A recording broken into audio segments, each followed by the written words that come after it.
Hello student, welcome my YouTube channel. आज की video में हम डिस्कस करने वाले हैं medical surgical nursing second respiratory system का एक इम्पोर्टेंट डिजीज़ जिसे हम एपिस्टैक्सिस के नाम से जानते हैं। एंड ये एग्ज़ाम में कई बार पूछा जा चुका है। सो फर्स्ट वन हम इसका डेफिनेशन देखेंगे। Epistaxis is symptoms of disease. It is a bleeding from the nose occur due to some hormonal changes and excessive exercise। Epistaxis क्या होता है? एक सिम्टम्स ऑफ डिजीज है।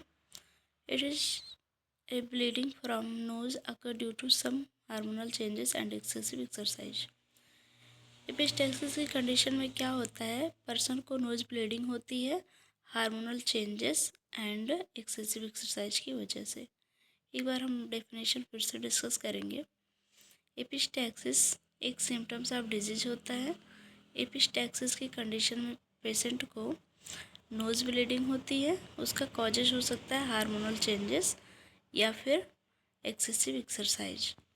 सो नेक्स्ट अब हम बात करेंगे कॉजेज एंड रिस्क फैक्टर।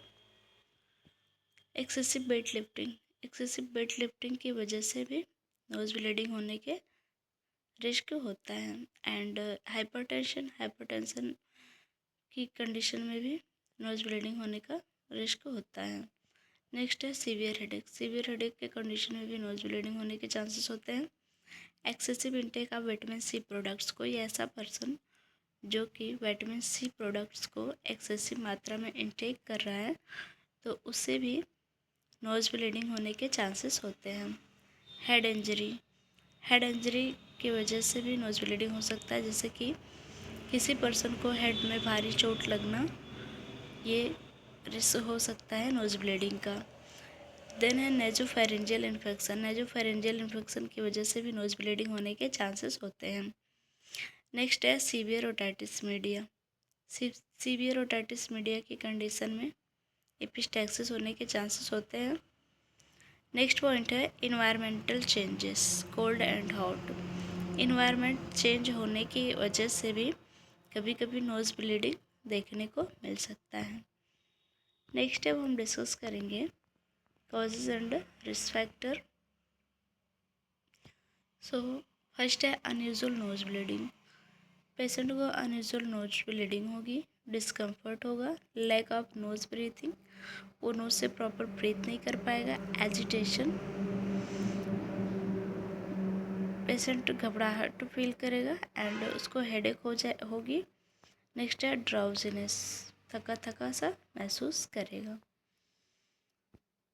इसके बाद हम डिस्कस करेंगे डायग्नोस्टिक इवैल्यूएशन। डायग्नोस्टिक इवैल्यूएशन में सबसे पहले हिस्ट्री कलेक्ट करेंगे, present and past medical history.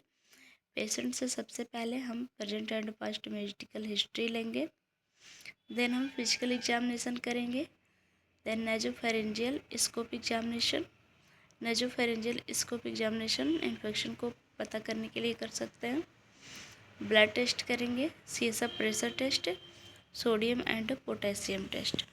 CSF pressure test neurological विकारों को पता लगाने के लिए करते हैं।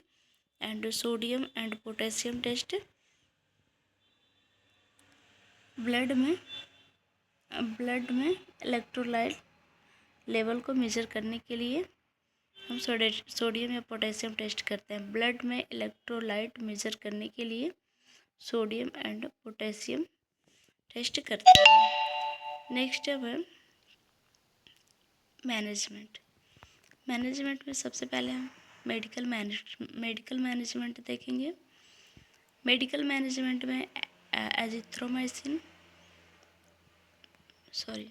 मेडिकल मैनेजमेंट में एंटीबायोटिक देंगे, एंटीपायरेटिक देंगे, एंटीकोगुलेंट ड्रग प्रोवाइड करेंगे। एंटीबायोटिक हम पेशेंट को इन्फेक्शन से प्रिवेंट करने के लिए प्रोवाइड करें। एंटीपायरेटिक नोज ब्लीडिंग की कंडीशन में पर पेशेंट का बॉडी टेम्परेचर इंक्रीज हो इसकी condition Dolo paracetamol. And anticoagulant यानी कि इटामेसिलेट या फिर हिपैरिन ब्लड को कंट्रोल करने के लिए दिया जाता है। नेक्स्ट अब हम डिस्कस करेंगे नर्सिंग मैनेजमेंट। नर्सिंग मैनेजमेंट क्या हो सकता है? Nurse support the patient head in back side for controlling the nose bleeding. Nurse patient का हेड अपवर्ड करेगी एंड बैक साइड करेगी ब्लड को कंट्रोल करने के लिए। नेक्स्ट है use cold substance such as ice cap and cold sponge in outside of the nose. Blood को control करने के लिए ice cap and cold sponge का यूज करेंगे। Change the cold sponge after 2 to 3 minutes. Cold sponge को 2 to 3 minutes में change करना है। Next, tuck the head inward and check the nose bleeding. Head को इनवर्ड करके नोज ब्लीडिंग को check करना है। Check the BP of the patient. Patient को बीपी मॉनिटर करना है। Provide psychological support to the patient. Patient को psychological support provide करना है। Advise the patient avoids heavy weight lifting and exercise. Patient को एडवाइस करना है कि वो heavy weight lifting and excessive exercise को अवॉइड करें। एंड नेक्स्ट पॉइंट है advise the patient avoid hot material for eating. Patient को एडवाइस करना है कि वो ईटिंग में हॉट मटेरियल्स का यूज ना करें। नेक्स्ट है टेक मेडिसिन टाइमली। पेशेंट को एडवाइस करना है कि वो मेडिसिन को टाइमली इनटेक करें। एंड हम पेशेंट को एपिस्टैक्सिस के रिगार्डिंग हेल्थ एजुकेशन प्रोवाइड कर सकते हैं।